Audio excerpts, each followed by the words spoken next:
Panel now talk more about this. We want to welcome in former Assistant Treasury Secretary Monica Crowley. Also with us, former federal prosecutor Joseph Moreno. Thank you for both being here with us. Monica, first to you, wanted to get your reaction to Joe Biden saying this is all okay because his Corvette was securely stored in the same area as these classified documents, so nothing to see here.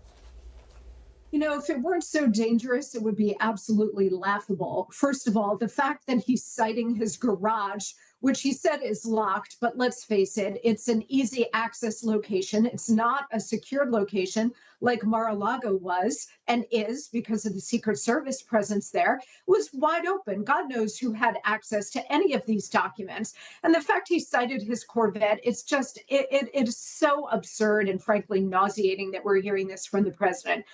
Look, a couple of things. First of all, when he allegedly absconded with these classified documents, he was not president, he was vice president. The vice president does not have unilateral authority to declassify anything. Only a sitting president has the authority to do that. So Donald Trump, in fact, had that authority. Joe Biden did not. Secondly, what we know so far, at least from the documents that we're hearing about, and Lord knows how many other classified documents are floating around out there in how many locations. But from what we've heard, these documents involve Ukraine, they involve Iran, and they involve the UK. Now, there may be other documents that we're not yet hearing about, but who had access to these documents? Yes. If Merrick Garland, who is the current attorney general, cited a conflict of interest in going after Donald Trump and the investigation there, then certainly this provokes an even more intense conflict of interest and therefore should require a special counsel. And that's the question, Joseph. When we see this news conference from Merrick Garland later today, will we see him appoint a special counsel?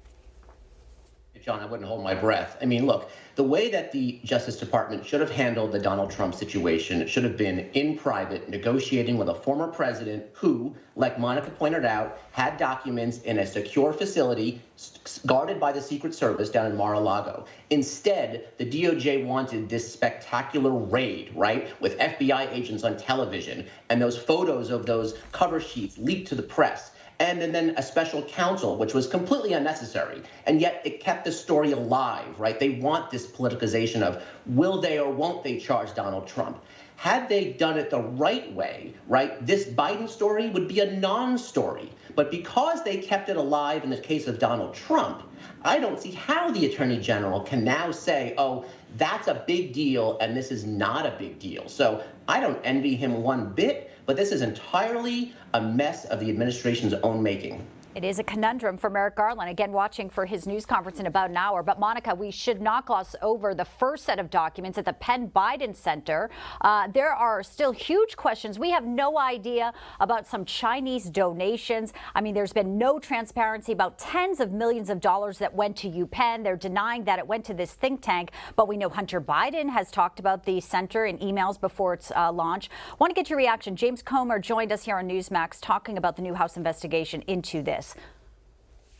I'm very concerned about the Biden Penn Center. There's a money trail from the Biden front steps all the way to China, and it's an anonymous donations from China. This is something every American should be concerned about. This is why we're investigating President Joe Biden. We are concerned that he is compromised because of the millions of dollars that he has received and his family has received from anonymous sources in China.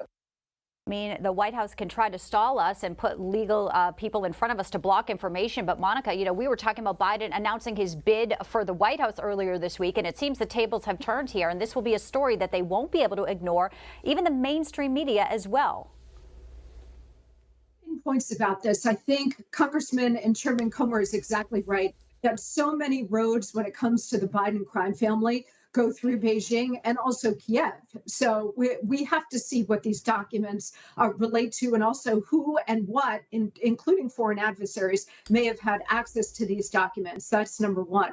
And the compromise aspect. I mean, you have a president who may, in fact, have threatened our national security by his loose and carelessness and also being compromised, which is and very well could be influencing his decision making as president. So that's number one. I think number two, too, you mentioned, Bianca, the 2024 race. There are reports that he's getting ready to announce his candidacy. I think he is the only person on the face of the earth who believes that the Democrats will nominate him again in 24. So this could very well be, and this is the reason we're hearing this now after the midterms, this could be a lever that the Democrats are going to use to remove him from the race. So they're going to go after both Trump and they're going to go after Biden on classified documents mishandling. And they're going to say neither one should be the nominee for president of the United States. But watch on the Democratic side, because it could very well be the move to get him out of the way. And Monica, I was thinking the same exact thing. One little difference, though, is that, they're making such a big deal about what Joe Biden has done after these documents that it's almost like they're setting up Donald Trump for obstruction of justice after the fact. So we'll see what comes of that. But let's talk about President Trump. Here's what he wrote on Truth Social. Biden's documents are highly confidential. Many pertain to Ukraine, where Hunter was raking in the dough, and funded by China, which gave $55 million to Biden through Penn and probably had easy access. Now, according to the Daily Pennsylvanian, Penn took in roughly $77 million in gifts and contracts from China between 2014 and 2020. Further, the Washington Free Beacon noted that foreign donations to the university tripled in the 2 years following the Biden Center's opening in 2017. So we have questions, obviously, for the Bidens, but also for Penn. And my question for you, Joseph, is this. How deep into not just the University of Pennsylvania, but also other academic institutions is China? Are we going to find out that they have similar deals with other universities and other people are getting payments like this? I mean, John, I think the short answer is yes, we probably will. And I think that if anything good comes from this, this should hopefully trigger a comprehensive search of where countries like China and Russia are buying influence into academia. And I think that Penn is probably the tip of the iceberg here. And are they using academia to gain access to people like Joe Biden? I mean, Tony Blinken worked at the Biden Penn Center as well. Lots of questions as it relates to that. Absolutely. Lots of senior government officials, right, with security clearances will go into academia and then go back into government in subsequent administrations. So it's certainly a danger zone. And, let's talk a little bit about Hunter Biden for a moment, if we may, Monica and Joseph. The New York Times reporting that the U.S. Attorney for Delaware is nearing a decision about whether to prosecute Hunter Biden. Source saying that David Weiss and his team are focused on Biden's taxes, his failure to meet some filing deadlines. But obviously the larger question is, what about these foreign business dealings? And I guess, Monica, to you first. Do you think that these charges are imminent to what these sources are saying? It may very well be the case, but again, they're probably and likely to be slaps on the hand, just sort of minor charges for minor infractions versus the global universe of the Biden crime family and their influence peddling over so many years.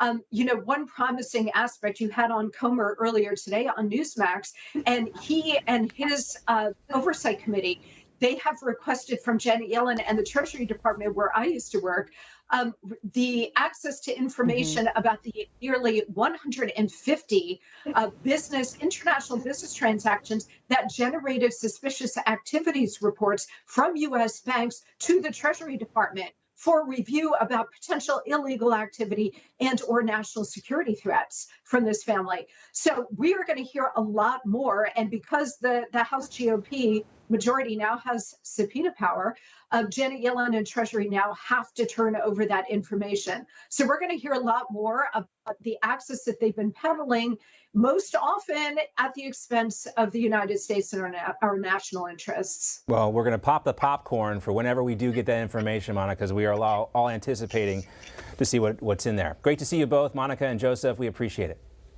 Thanks, John. Thank you. Thank you.